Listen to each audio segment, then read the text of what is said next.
Welcome to this surprise bonus Tea Time with Alice video where I talk about the books that I read this year.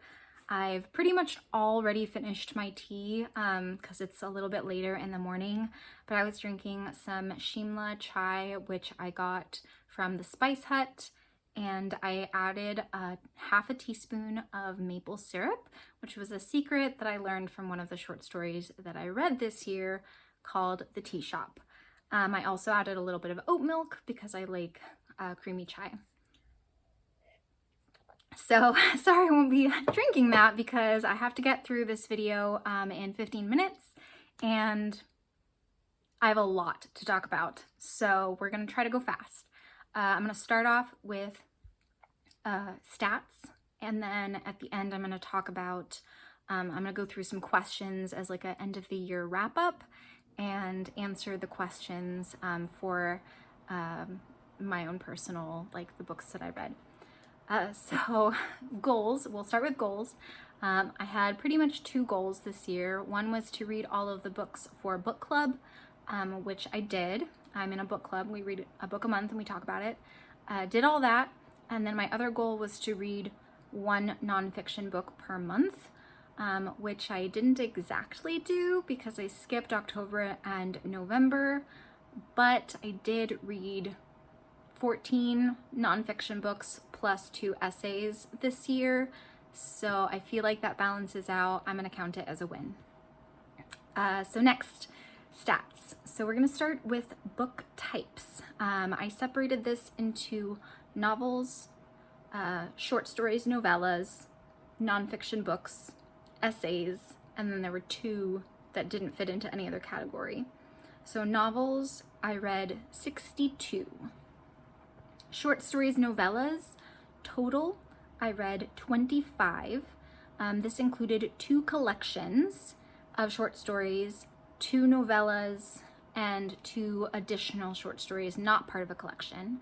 The 2 collections had 9 and 12 short stories respectively.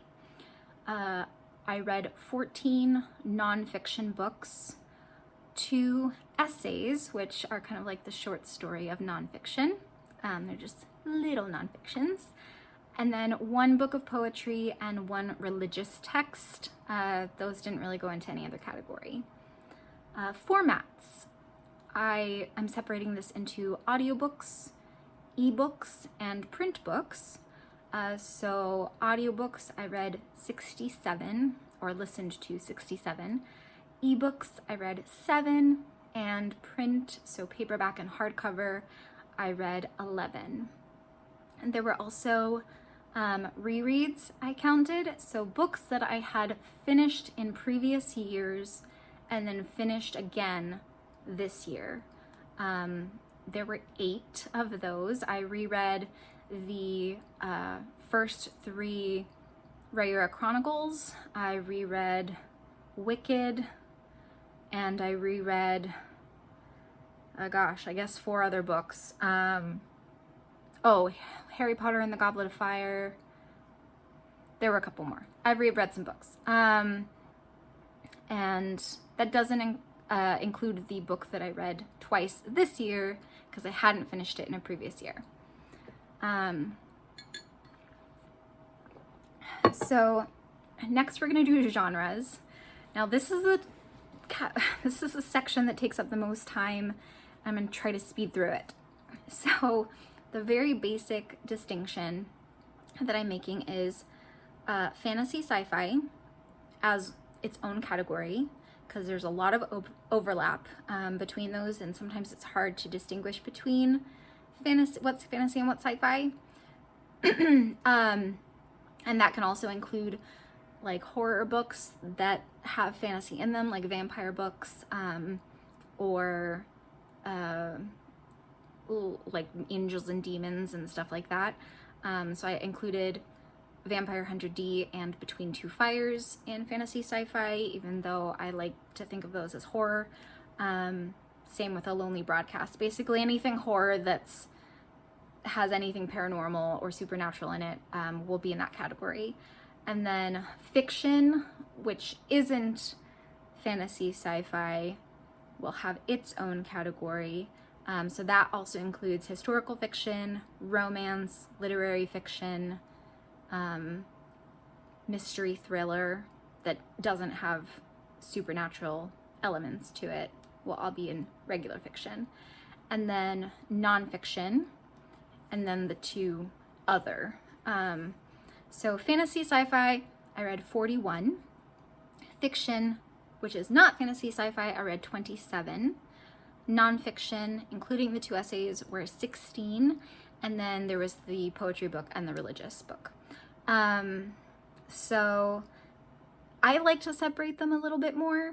I like to separate romance and mystery thriller and sometimes horror. And then I tried to separate historical and literary fiction, but those two were really the hardest to separate, probably even more so than trying to separate fantasy and sci-fi.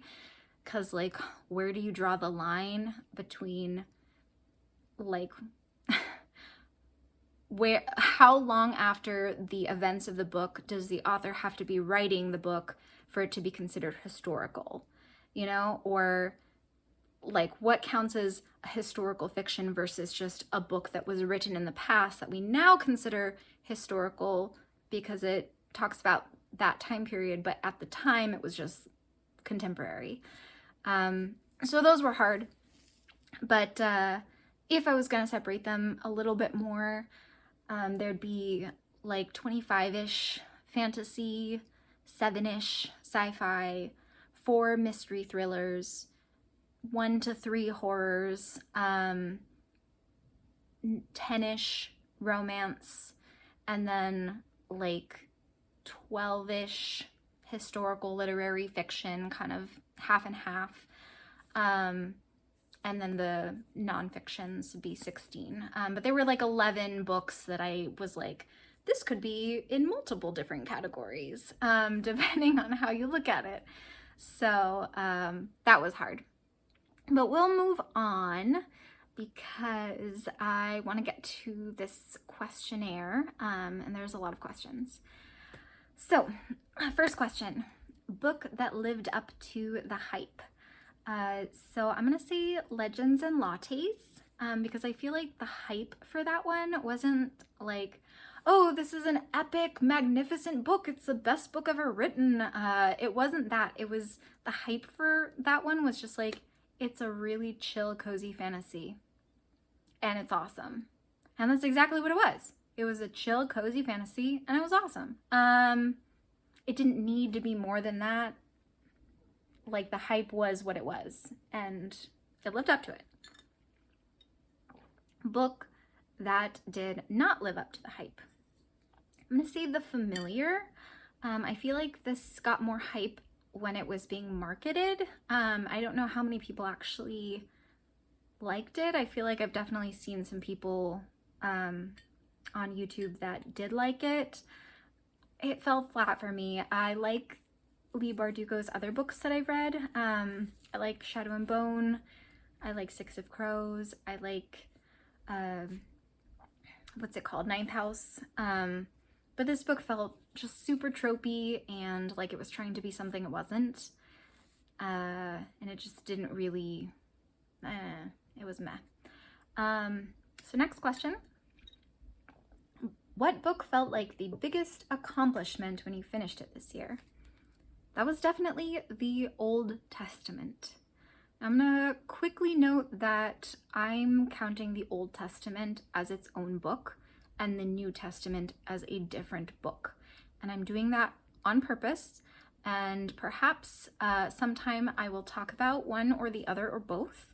I would also like to, at some point, read another version of the Old Testament, and I do want to read more nonfiction books about biblical history and philosophy, but I felt like that was a really good basis. I started it 2 years ago. I finished it like last week, and it was extremely challenging, very hard to get through for multiple reasons, but I'm not going to talk about that now. I feel accomplished. I am now on to the New Testament, which hopefully I will finish next year. Next question is, who was your favorite character of the year? it was Rezkin from King's Dark Tidings. So I read the entire King's Dark Tidings series that had been written so far, plus the 6th book, which just came out like a week ago. And I think there's going to be one more that'll come out sometime in the future. Rezkin is the main protagonist from that series. He's super OP and I love it. Least favorite character of the year, I'm gonna say Boris from The Goldfinch. And I feel like he was supposed to be unlikable. He was supposed to be annoying. He was supposed to make me feel uncomfortable. He was supposed to make me feel like he was a bad influence on Theo. And he did all of those things. He did exactly what he was supposed to do as a character, but I still don't like him. The most shocking book of the year, this can be interpreted as you will. So I'm going to interpret it this way. I'm going to say The Sword of Kaigan. This book got a lot of hype when it came out. A lot of people were saying they loved it, that it blew them away. When I started it, it was kind of fun, sort of Avatar: The Last Airbender vibes. And then it sort of shifted gears. It became super depressing, super angsty, kind of boring. And I was like, what is this? This is not what I expected. So it kind of shocked me in that way. And then as I continued and I got like almost to the end, I was like, oh, that's what this is supposed to be. This is the kind of story it's supposed to be. And I kind of started liking it. So it kind of shocked me a couple times once I got used to what it was. Okay, next question. Favorite couple of the year, OTP of the year. I have 2, tie. So Royce and Hadrian, who are not romantically involved, but they're from the Rhaenyra Chronicles, which I reread this year, plus the 4th book in the series, which came out this year. And Royce and Hadrian are best friends, and they're amazing. It's lovely. And then from King's Dark Tidings, no spoilers, I'm shipping Issaria and Malseus, and that's all I'm going to say. I love it. What is the best written book you read this year? I'm gonna say Gone Girl. That one was fantastic. It was just super fantastically written. I kind of knew what was gonna happen going into it. I had sort of the premise spoiled for me, and yet it still shocked me because of how it was written. It was just really good. I recommend it. It's great. Great thriller. Let's see, I've got 2 minutes. Okay, next book I'm gonna say, okay, favorite book to movie or show adaptation.